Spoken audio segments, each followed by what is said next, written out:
¿Qué tal, hermanos? Que Dios los bendiga.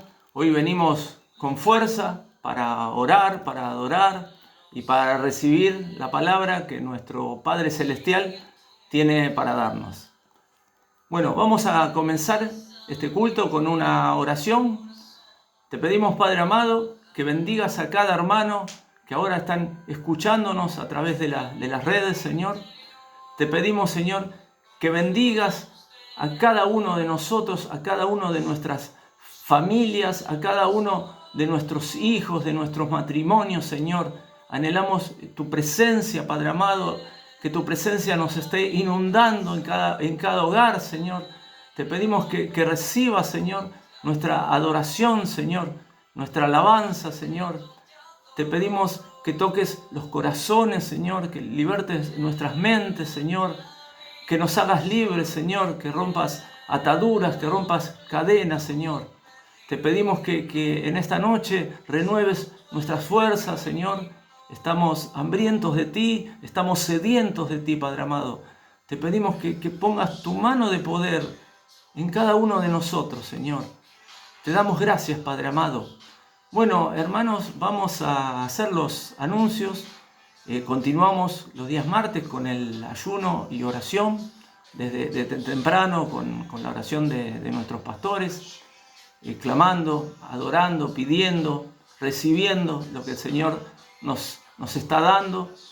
También con el grupo de WhatsApp, motivos de oración, donde vemos la mano del Señor, librándonos de ataduras, librándonos de enfermedades, de todas las necesidades que estamos teniendo. Por eso le damos gracias a nuestro Padre Celestial por todo lo que está haciendo en nuestras vidas, por lo que está haciendo con nuestra nueva iglesia. Le damos gracias a nuestro papá. Bueno, hermanos, vamos a comenzar ahora con la palabra, con lo que el Señor tiene para darnos, para sorprendernos. Esta palabra que seguro que es para algunos de ustedes y que la puedan guardar y la puedan recibir en sus corazones, hermanos. Bueno, vamos a compartir este mensaje que tiene una bella coincidencia con nuestra iglesia Triunfante Ciudadela. Saben que estamos en un momento donde cambiamos de lugar físico, un nuevo lugar, una nueva iglesia, un lugar cerca, mucho más amplio, con más posibilidades y que ya hemos comenzado a acondicionar y, como dice nuestro pastor, a hermosear. Y los que amamos nuestra iglesia es como que abrimos una nueva puerta de esperanza, con ansiedad, con fuerzas renovadas, con un nuevo ímpetu. Ya queremos que esté abierta y que podamos comenzar a congregarnos. Y esto es lo que le pasó al pueblo de Israel. Dice la palabra del Señor, vamos a leer en el nombre del Padre, del Hijo y del Espíritu Santo, en 2 de Crónicas, capítulo 7, versículo 8, yo se los leo. Dice, entonces hizo Salomón fiesta 7 días, y con él todo Israel. Salomón estaba abriendo la nueva casa de Jehová, y él se refería al templo de Salomón, ¿no? El pueblo estaba, en el versículo 10 nos dice, alegres y gozosos de corazón, así como tal vez nos sentimos nosotros hoy o cuando podamos comenzar próximamente a congregarnos. En el versículo 12 nos dice, y apareció Jehová a Salomón de noche y le dio palabra. Esa palabra en un momento similar al que pronto vamos a vivir nosotros, es la que hoy vamos a compartir con cada uno de ustedes. Como ya les dije, nos encontramos en un contexto de consagración del templo de Salomón, que él hizo edificar. Y Jehová le da a Salomón una promesa, refiriéndose a su pueblo. Si bien se refería a Israel en ese momento determinado, hoy somos nosotros, su pueblo, su iglesia, el cuerpo de Cristo. Como dice en Tito, capítulo 2, versículo 11, yo se los leo, porque la gracia de Dios se ha manifestado para salvación de todos los hombres. Y en el versículo 14 dice, quien se dio a sí mismo por nosotros para redimirnos de toda iniquidad y purificar para sí un pueblo propio, celoso de buenas obras. En este tiempo de gracia, nosotros somos el pueblo propio de Jesús. No hay un templo único como existía en ese momento. El templo es cada cristiano, no es la iglesia en sí. Dios no habita en una iglesia si nosotros no estamos dentro de ella. Bueno, vayan abriendo sus Biblias en Segunda de Crónicas, capítulo 7. El mismo que habíamos estado, que les leí antes yo, versículo 13. Segunda de Crónicas, capítulo 7, versículo 13. Seguro que tienen sus Biblias ahí al ladito de ustedes. No sé si ya lo tienen con ustedes ese texto. Estamos en un momento donde Israel estaba, podríamos decir, en su apogeo, con mucha tierra, con el principio del reinado de Salomón ya. Sabemos que fue un momento próspero de Israel. Y mire cómo dice la palabra del Señor en el versículo 13. Dice, si yo cerrare los cielos para que no haya lluvia, y si mandare a la langosta que consuma la tierra, o si enviare pestilencia a mi pueblo. Bueno, nos dice que tal vez Dios los reprendería. Nos dice con una, tal vez, invasión de otras naciones se puede referir, o que los expulsaría de su tierra, o con un exilio a tierras extrañas. Tal vez se puede referir a males relacionados con la economía, tiempos de hambre. Sabemos que la langosta destruye cultivos. Puede ser, se refiriera a la economía. Dice también pestilencia, tal vez a enfermedad. Y Dios dijo, puedo hacer esto, pero... Y eso es lo que nos va a decir el versículo 14. Presten atención a este versículo que es el principal de este mensaje. Dice, si se humillare mi pueblo, sobre el cual mi nombre es invocado, y oraren, y buscaren mi rostro, y se convirtieran de sus malos caminos, entonces yo iré desde los cielos, y perdonaré sus pecados, y sanaré su tierra. Yo quiero tomar este texto y darle sentido en mi vida hoy. Y que Dios me hace una promesa de obtener perdón, pero yo debo hacer mi parte antes. Dios estableció estipulaciones para experimentar sus bendiciones y Dios nos seguirá amando, como a nosotros hoy, así amaba al pueblo de Israel, ¿no? Y decía la palabra, si nos humillamos, separándonos del estilo de vida que llevamos, del estilo de vida que ofrece este mundo, del estilo de vida que vende el mundo de hoy, en una asociación santa con Dios. Decía, si oramos y buscamos su rostro, presentándonos tal cual somos a Él, con oración reverente y temor, que hace tiempo fue palabra de nuestro pastor, pidiéndole y clamándole, es que vendrán las bendiciones para todos nosotros, para nuestra vida. Y dice, si nos convertimos de los malos caminos, nosotros sabemos, hermanos, perfectamente lo que Dios desaprueba. Practiquemos lo que nos conviene, no lo que nos es lícito. En 1 Corintios 10:23 dice, todo me es lícito, pero no todo conviene. Todo me es lícito, pero no todo edifica. Esos malos caminos sabemos que no edifican. El apóstol Pablo nos enseña en muchas de sus cartas a las iglesias lo que nos conviene para no equivocarnos, para no estar en esos malos caminos. Y el Señor decía, oiré desde los cielos. Nuestro Dios promete oír nuestro clamor. Y perdonaré, dice. Sabemos que cuando Dios perdona, se nos abren puertas inmensas. Puertas que no nos imaginamos. Puertas celestiales, puertas con destino eterno. Y nuestra vida cambia. Nunca más seremos iguales.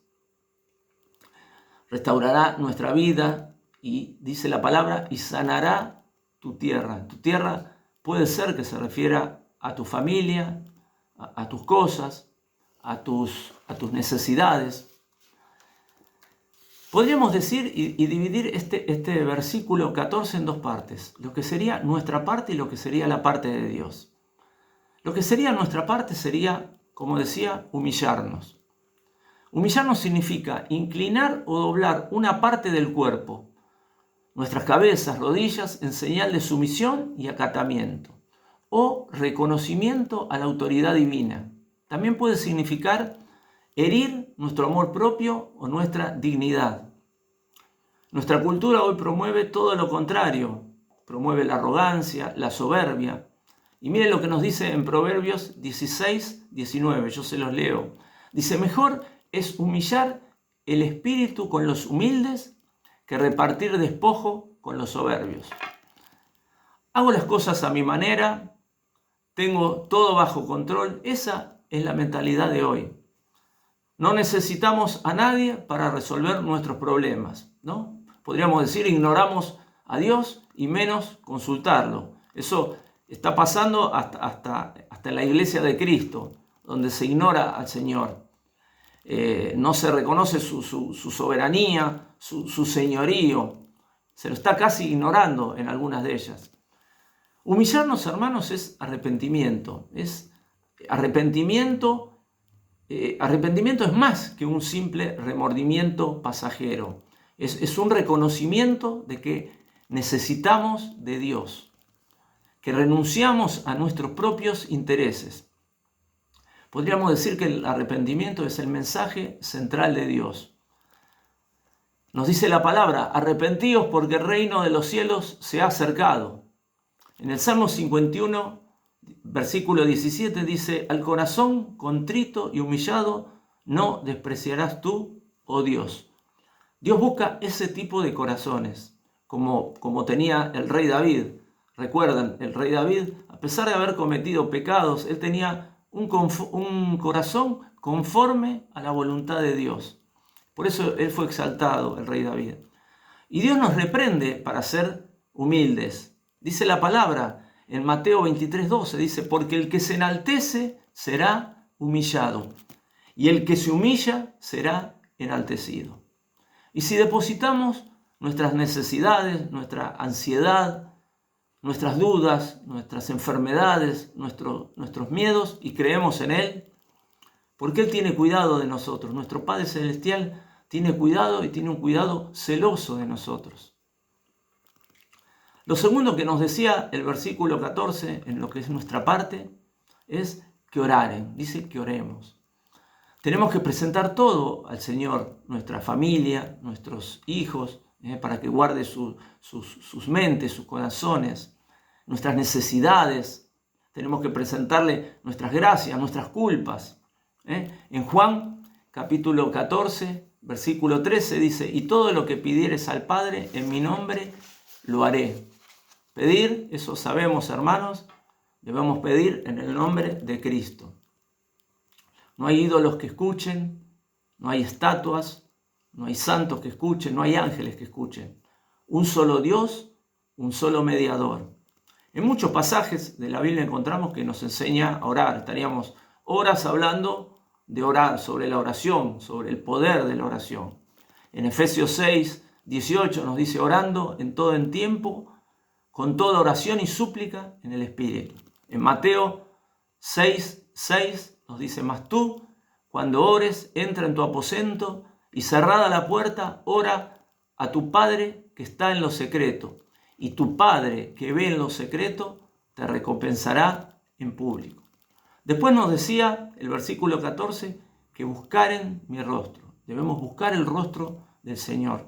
Sabemos que en este tiempo la maldad se ha multiplicado, que el amor se ha enfriado. Ya hemos escuchado esto en los últimos tiempos. El egoísmo prevalece. Hoy se busca la forma de crecer profesionalmente o de prosperidad material. Y no está mal, pero no en primer lugar. El primer lugar es de Dios. El primer lugar es solo de Él. No debemos olvidarnos esto. Lo buscamos y nos esforzamos para encontrarlo. Y no lo buscamos para pedirle, sino para conocerle y para conocerle más.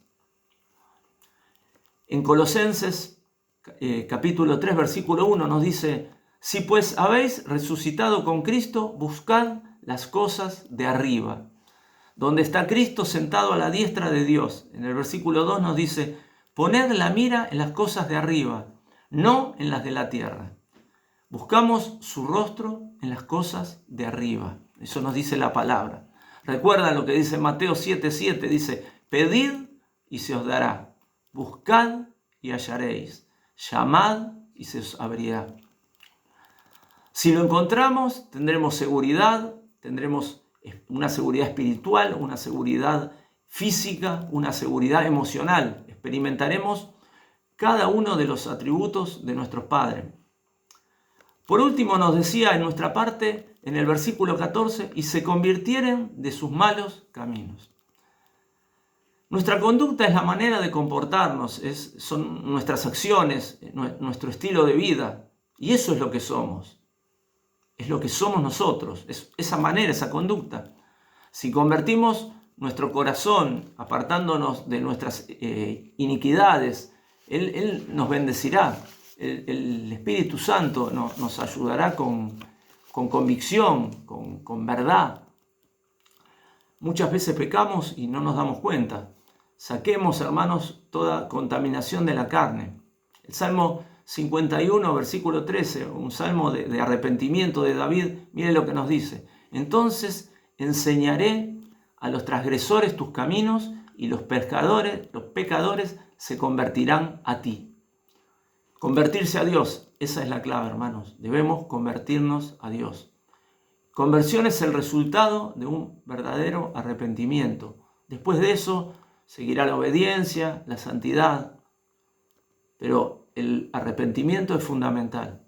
En Hechos 3:19 nos dice: así que arrepentíos y convertíos, para que sean borrados vuestros pecados, para que vengan de la presencia del Señor tiempos de refrigerio. Qué lindo eso, tiempos de refrigerio. Eso es lo que necesitamos, tiempos de bonanza, tiempos de calma, tiempos de paz, difíciles de encontrar en este mundo, en estos días, ¿no? En humillarnos, en orar, en buscar su rostro, en convertirnos de sus malos caminos. En toda nuestra parte debe haber arrepentimiento genuino.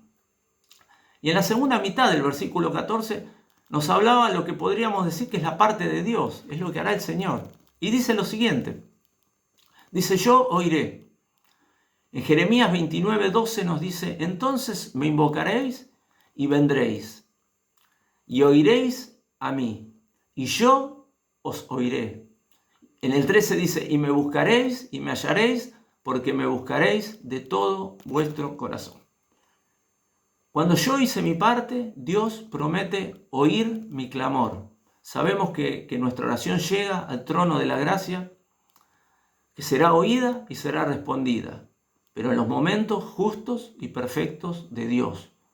Ni antes ni después, no en nuestros momentos, sino en los momentos del Señor. Él prometió que Él oirá y Él cumplirá. Después nos decía: y perdonaré sus pecados. En Primera de Juan, capítulo 1, versículo 9, le dice: si confesamos nuestros pecados, Él es fiel y justo para perdonar nuestros pecados y limpiarnos de toda maldad.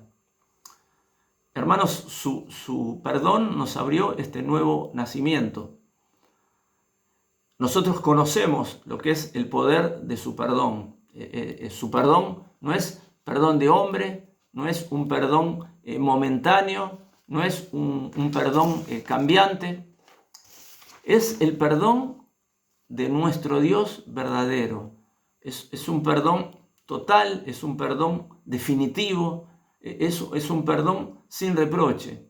Es el perdón perfecto, el perdón que deberíamos tratar de cada uno de nosotros poder imitar. Y decía por último: y sanaré su tierra. Sabemos de los problemas que ha pasado el pueblo de Israel con sus tierras y siguen hasta el día de hoy. Hoy vemos el territorio de Israel siempre con conflictos. Y no quiero entrar en un terreno especulativo y decirles que el Señor les va a entregar tierras o que va a colmarlos de bienes materiales, como podría pasar hoy, y decirles en estas mega iglesias que practican esta teología equivocada de la prosperidad. Yo no aplicaría este párrafo de esa forma. Sí que el Señor nos colmará de bienes espirituales. Nosotros, recordemos, éramos extranjeros, éramos enemigos de Dios, pero ahora hemos sido hechos hijos de Dios, al ser redimidos por su sangre preciosa y nuestros pecados perdonados. El Espíritu Santo nos transforma, nos consuela, nos da fuerzas para llevar nuestra vida diaria, para el día a día. Sabemos que tenemos al Espíritu Santo con nosotros. Y el Señor nos promete, o nos está prometiendo misericordia.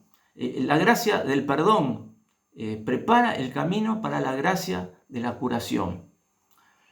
A ver, ¿qué quiero decirles con esto? Que el Señor primero nos perdona y luego nos sana.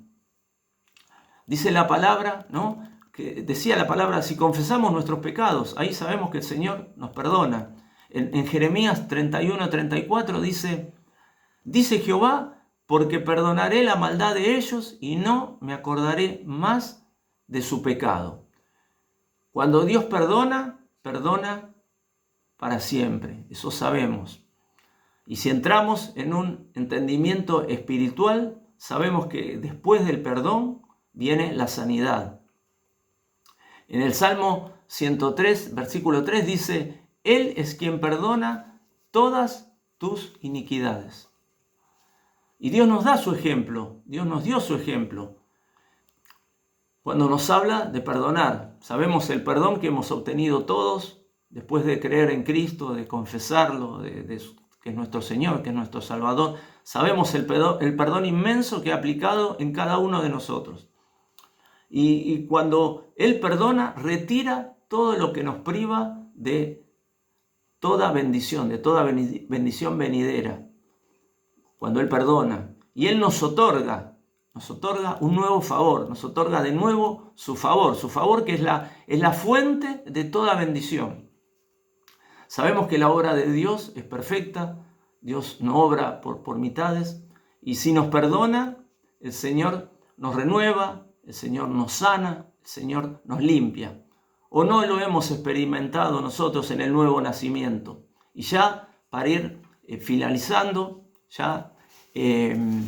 lo que podemos darnos cuenta son que estas condiciones que Dios le dio a Israel, también lo son para los creyentes de hoy. Hay muchas promesas directas, especialmente en el Nuevo Testamento, ¿no? Y los israelitas fueron una demostración clara de la siembra y la cosecha. Esto es aplicable a nosotros hoy. Nos dice la palabra en Gálatas 6, versículo 7. No os engañéis, Dios no puede ser burlado, pues todo lo que el hombre sembrare, eso también segará.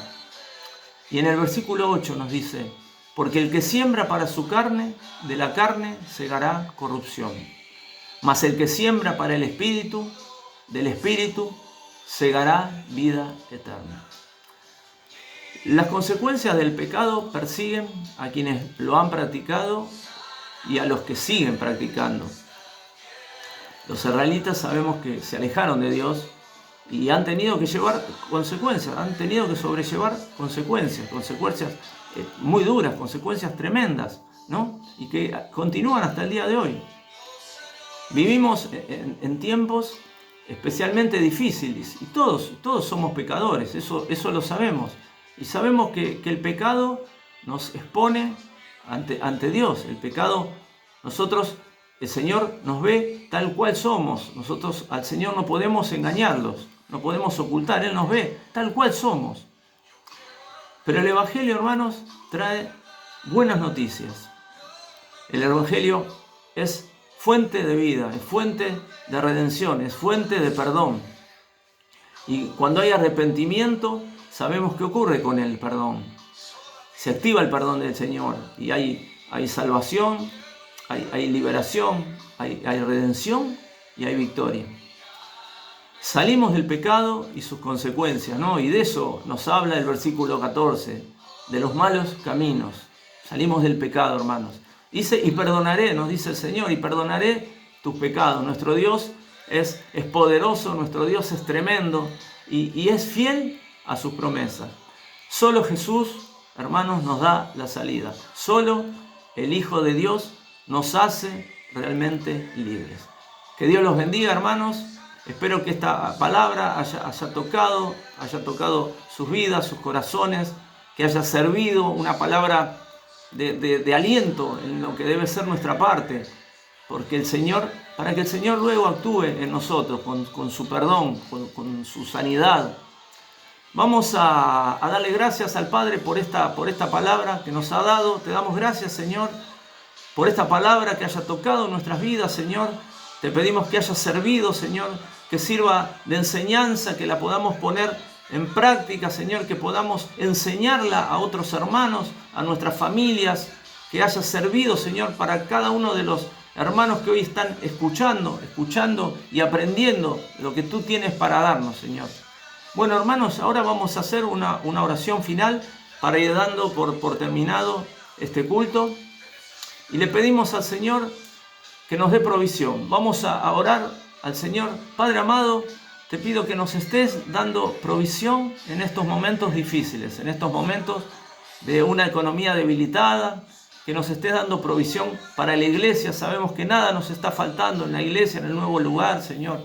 Que nada falte en la mesa de cada hermano, de cada uno de los hermanos que ahora están escuchándonos a través de las redes, Señor. Que nada nos falte.